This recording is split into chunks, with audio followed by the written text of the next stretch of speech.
এদেশে সব জায়গায় সিন্ডিকেট, বুঝতে পারতেছিলাম না।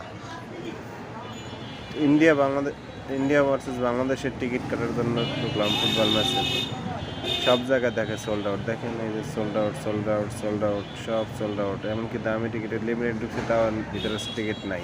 Sold out, sold out, sold out, sold out.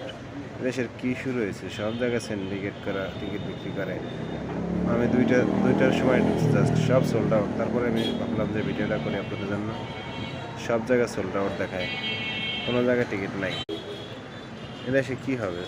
এরকম দুর্নীতি হলে সব জায়গায় সোল্ড আউট। টিকিট কি সব বিক্রি হয়ে গেছে? 2টা বাজার আগে সাড়ে 2টা বাজার টিকিট বিক্রি হয়ে গেছে। আমরা এখন টিকিট কিনতে